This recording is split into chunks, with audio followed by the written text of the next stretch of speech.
Bonjour tout le monde. Comme j'ai reçu beaucoup de courriels, de messages sur mes réseaux sociaux concernant l'éducation, concernant les bourses d'études, concernant plusieurs aspects du sport-études, j'ai cru bon d'amener avec moi ma fille qui est à l'université maintenant de Connecticut, qu'elle va faire sa troisième année bientôt. Donc la question qu'on me pose souvent, c'est est-ce que il est important d'avoir un diplôme pour réussir? Question délicate, mais je vais vous répondre sincèrement.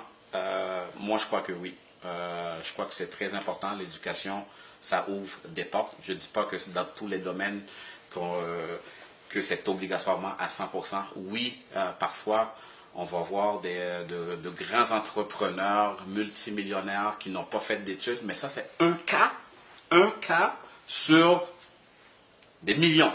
Ça, c'est des cas exceptionnels. Donc, pour avoir plus de chances de votre côté, oui, l'éducation est très importante. Et oui, avoir un diplôme est très important. Dans le cas de ma fille numéro 1, pas Catherine, la plus grande, qui jouait au tennis, à un moment donné, elle était sur l'équipe nationale, elle avait des bourses pour aller aux États-Unis. Elle m'a dit, bon, j'ai pas besoin de cégep, j'ai pas besoin d'université, je vais être une athlète professionnelle.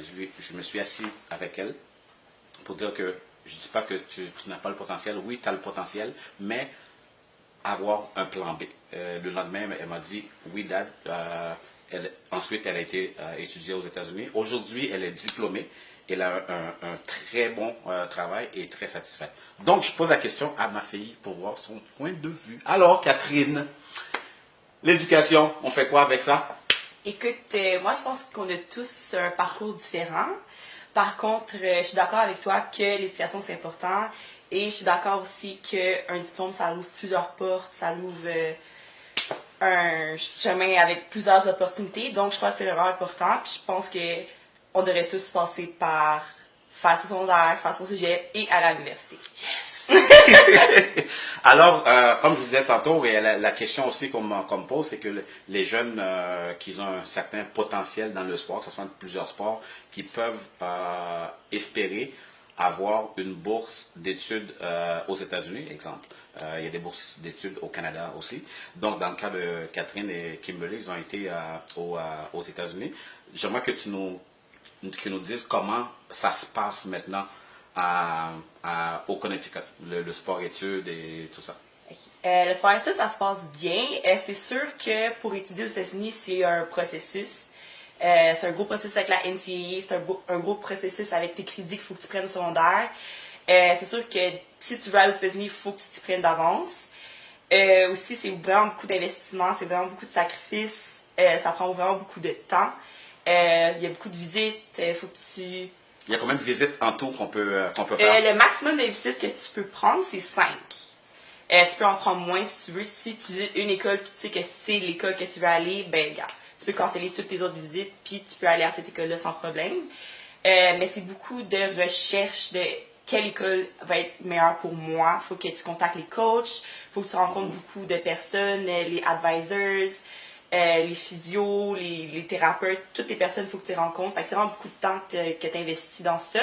Mais l'école américaine, c'est sûr que c'est vraiment bon parce que ça te permet de voyager, de compétitionner à travers les États-Unis, de rencontrer des personnes, tes teammates, tes coéquipiers, les personnes que tu rencontres en classe. C'est vraiment une bonne expérience, mais c'est beaucoup de temps. Tu pars des fois le mercredi en compétition, mais tu manques beaucoup de classes aussi. Fait que c'est beaucoup de discipline aussi, étudier aux États-Unis. Puis je pense qu'il n'y a pas beaucoup de personnes qui ont ça. Fait qu'ils vont aux États-Unis, puis ils sont comme c'est trop dur, fait qu'ils reviennent au Québec ou ils reviennent au Canada ou whatever. Mais c'est ça, ça prend du guts là, pour faire tous ces transferts-là. OK. Puis maintenant, question aussi que je suis intéressé. Après les études, c'est quoi l'objectif? Où est-ce que tu te vois dans le sport ou dans le monde des affaires aujourd'hui? Quand je fais mes conférences, je parle souvent aux gens de faire une projection, de faire de la visualisation. Donc, il te reste quoi? 1 an et demi, 2 ans d'université à faire. Ensuite, C'est quoi les étapes? Quel est ton objectif? Tu te vois où? J'ai pas quelque chose de précis en tête présentement, mais c'est sûr que là, je fais mon bac en économie, je vais faire un minor en business aussi.